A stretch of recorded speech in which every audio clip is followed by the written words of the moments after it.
The first step in the tactical field care phase of TC3 is to assess for unrecognized hemorrhage and control all sources of bleeding. Perform a blood sweep and apply pressure to control bleeding while readying a tourniquet or hemostatic dressing. The areas where the neck and the limbs join the torso are junctional areas.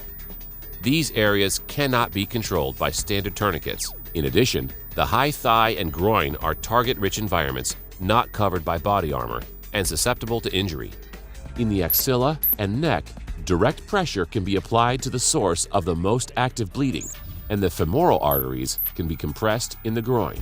Don't release pressure to check the wound until you can control bleeding with a hemostatic agent or a tourniquet. If possible, and not already done, use a COTC recommended limb tourniquet to control life-threatening external hemorrhage.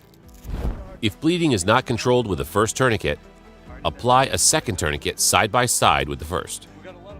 For compressible hemorrhage not amenable to limb tourniquet use one of the approved COTC recommended hemostatic dressings. Hemostatic dressings can be used where a tourniquet cannot be effectively applied or on wounds suitable for junctional hemorrhage control, with use of an improvised junctional pressure delivery device when applicable. Use direct pressure for 3 minutes after applying a hemostatic dressing.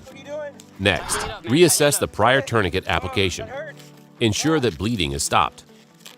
When possible, a distal pulse should be checked. If bleeding persists or a distal pulse is still present, consider additional tightening of the tourniquet or the use of a second tourniquet next to the first to eliminate both bleeding and the distal pulse. Expose and clearly mark all tourniquet sites with the time of tourniquet application. Damage to the arm or leg is rare if the tourniquet is left on for less than 2 hours. In combat settings, they are the biggest lifesaver on the battlefield. Once applied, the casualty's hemorrhage control interventions must be frequently reassessed to assure continued hemorrhage control. Do not ever apply it and forget it.